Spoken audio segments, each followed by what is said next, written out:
दर्शकों जय श्री राम।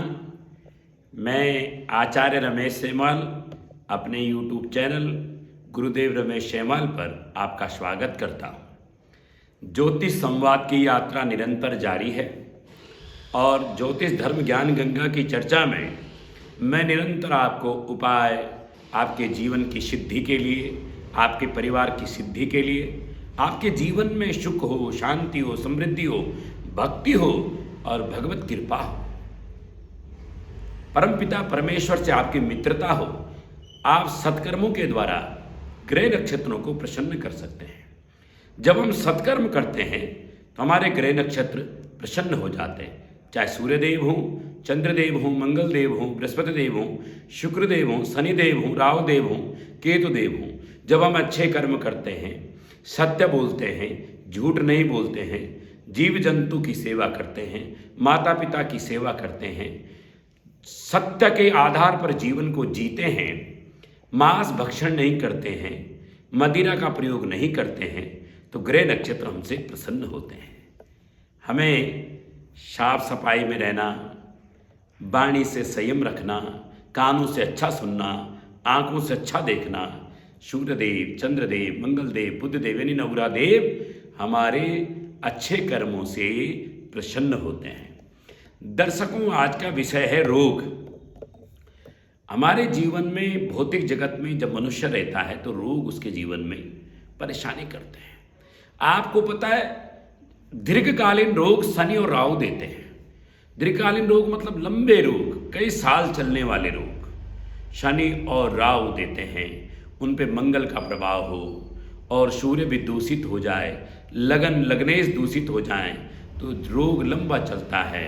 जैसे गठिया वायु का रोग हो गया, जैसे हृदय रोग हो गया, या आपके नस नाड़ियों के रोग हो गए, नसों की बीमारियां आपको हो गई हैं, पैरालिसिस अटैक हो गया है, लंबी बीमारी चलती है, कैंसर हो गया है दूसरे स्टेज का, चौथे स्टेज का कैंसर। राहु की भूमिका, सूर्य की भूमिका इसमें लंबी रहती है। राहु लंबे रोग देता है, लंबे चलने वाले रोग। शनि भी लंबे चलने वाले रोग देता है और ठीक व्यक्ति हो नहीं पाता। कई रोग ऐसे होते हैं, आज चर्चा करेंगे। देखो, सूर्य अगर आपकी कुंडली में खराब है, सूर्य नीच राशि में है, अंशों में कमजोर हैं, तो आपको हृदय रोग हो सकता है, आपको पेट के रोग हो सकते हैं, आपको मस्तिष्क के विकार हो सकते हैं। इसलिए सूर्य देवता की आराधना आपको जरूर करनी चाहिए। अगर आपके मस्तिष्क में विकार है, हृदय रोग है, पेट में परेशानी है, तो आप जल्दी उठना प्रारंभ कर दीजिए। यानी प्रातःकाल जल्दी उठ करके, यानी ब्रह्म मुहूर्त में उठ करके सूर्य की साधना आरंभ कर दीजिए। सूर्य इन चीज़ों का कारक है, हृदय रोग का भी, पेट में भी कभी कभी सूर्य के कारण बहुत बीमारियां बढ़ जाती हैं, मस्तिष्क विकार हो जाते हैं, अस्थि में भी दिक्कत हो जाती है, मंगल का वहाँ प्रभाव आ जाता है। दूसरा, आज मैं कहना चाहता हूँ, मानसिक परेशानियां ज़्यादा हैं आजकल। मानसिक रोग से व्यक्ति बहुत परेशान है। मन का कारक है चंद्रमा। अगर आपकी कुंडली में चंद्रमा पाप पीड़ित हो जाए, चंद्रमा आपको परेशान करने लग जाएगा। चंद्रमा अगर नीच राशि नहीं, वृश्चिक राशि के हों, चंद्रमा राहु के साथ हों, चंद्रमा शनि के साथ हों, चंद्रमा केतु के साथ हों, चंद्रमा छठे, आठवें, 12वें भाव में हों, तो आपको मनोमस्तिष्क विकार उत्पन्न हो जाएंगे। चंद्रमा बुध के साथ हों तब भी खराब हो जाता है। यह बुध ही, क्योंकि बुद्धि का मालिक बुध है, बुध अगर राहु के साथ है, बुध अगर शनि के साथ है, बुध अगर मंगल के साथ है, तब भी खराब स्थिति हमारी मनोमस्तिष्क की हो जाती है, हमारी बुद्धि की हो जाती है। हम भयभीत रहने लग जाते हैं चंद्रमा कमजोर होने से, हम मानसिक द्वंद्व में आ जाते हैं, कष्ट में आ जाते हैं। चंद्रमा शनि का योग हो जाए, चंद्रमा राहु का ग्रहण योग हो जाए, इसलिए चंद्रमा वीक हो जाता है, चंद्रमा की डिग्री कम हो जाती है, चंद्रमा पापीटी हो जाता है, तो हम भयभीत होने लगते हैं, मस्तिष्क काम नहीं करने लग जाता है, कभी कभी पागलपन भी आ जाता है, कभी कभी दौरे पड़ने लगते हैं, नींद नहीं आती। उसमें शनि की भी भूमिका होती है, नींद ना आना, यानी चंद्रमा कल्पनाशील हो जाता है, मनोमस्तिष्क में विकार उत्पन्न हो जाते हैं, और चंद्रमा बुध की युति भी अच्छी नहीं मानी जाती है। और मंगल का इनके साथ प्रभाव हो तो व्यक्ति चिड़चिड़ापन आ जाता है। मंगल के कारण क्रोध की भूमिका मंगल निभाने लगता है, व्यक्ति को क्रोध आने लगता है, मंगल राहु अगर कुंडली में हो जाए, मंगल शनि अगर कुंडली में हो जाए, तब भी व्यक्ति चिड़चिड़ापन, बीमारी का शिकार, कष्ट, परेशानी उसको उत्पन्न हो जाती है। इसलिए दर्शकों, जैसे मैंने कहा कि पहले तो सूर्य को आप मजबूत करिए। सूर्य हमारी कुंडली की ऊर्जा है, सूर्य को मजबूत करना ही करना है। सूर्य हमारी आत्मा का भी कारक है, पिता का भी कारक है, मर्यादा का भी कारक है। सूर्य हमें बहुत ऊर्जा देते हैं। तो इसलिए अगर आपकी कुंडली में सूर्य मजबूत होगा तो आपको रोग लड़ने की क्षमता आ जाएगी। उसे कहते हैं रोग प्रतिरोधक क्षमता। सूर्य अगर उच्च के हों, मेष राशि के हों, सूर्य अंशों में उच्च के हों, सूर्य नवांश में अच्छे हों, सूर्य आपकी कुंडली में अच्छे होने चाहिए। नहीं तो सूर्य की आराधना आप करें, सूर्य आदित्य स्तोत्र पढ़ें, सूर्य को मजबूत करें, जिससे रोग प्रतिरोधक क्षमता आपके जीवन में आए। सूर्य ऊर्जा का अक्षय भंडार होते हैं। सूर्य देवता की कृपा से आपको राजपद प्रतिष्ठा मिलती है, शरीर आपका बहुत सुंदर हो जाता है, सूर्य का प्रभाव का तेज आपके चेहरे से झलकने लगता है। इसलिए सूर्य आराधना ब्रह्म मुहूर्त में आप जरूर करें। दूसरा, चंद्रमा मन पे प्रभाव डालता है, बुद्ध बुद्धि पे डालता है, मंगल आपके रक्त पे प्रभाव डालता है।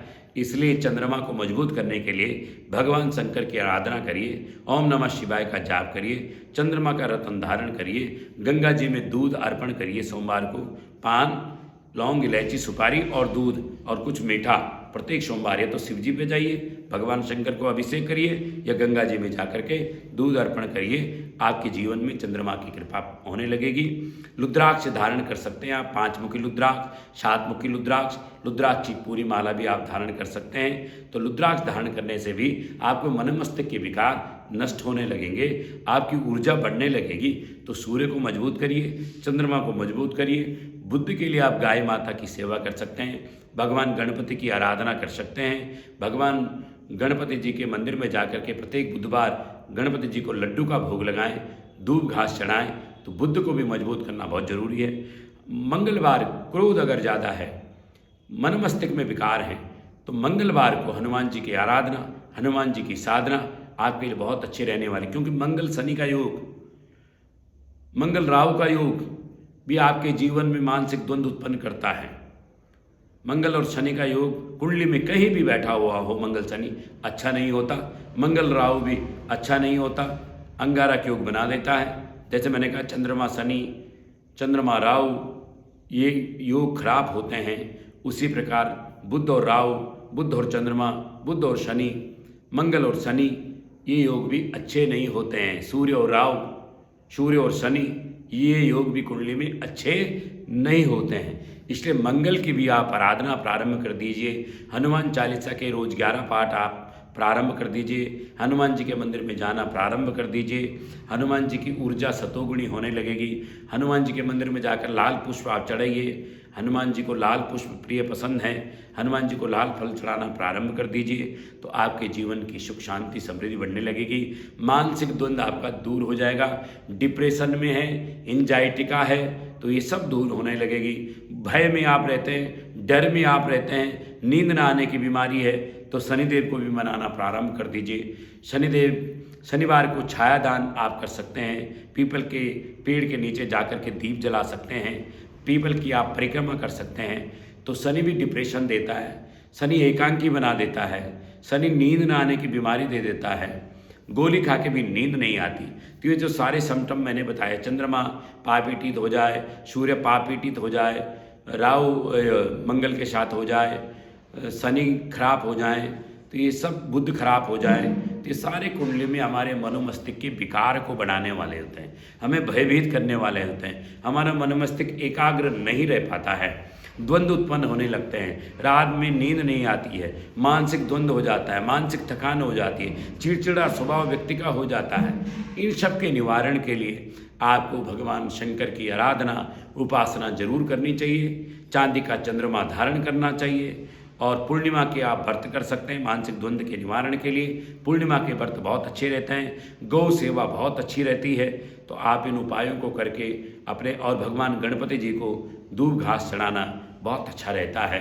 इसलिए आप इन उपायों को अगर करते हैं और जन्म कुंडली में अगर आपके ये योग हैं जो मैंने आपको बताए हैं, तो उनके निवारण के लिए आप हमसे भी मिल सकते हैं, जन्म कुंडली दिखा सकते हैं। तो इसलिए ये जो मैंने उपाय आपको बताए हैं, हृदय रोग के, पेट की बीमारी के, मस्तिष्क विकार के, इन सब कैंसर के, राहु अगर लंबी बीमारी दे देता है, राहु कैंसर भी दे देता है, तो भगवान देवादिदेव महादेव शंकर की आराधना, भगवान सूर्य नारायण की आराधना, भगवान गणपति जी की आराधना, भगवान हनुमान जी की आराधना, गौ माता की सेवा आपके जीवन में चमत्कार करेगी। इन्हीं शब्दों के साथ जय श्री राम। फिर एक नए विषय के साथ आपसे मैं जरूर मिलूंगा।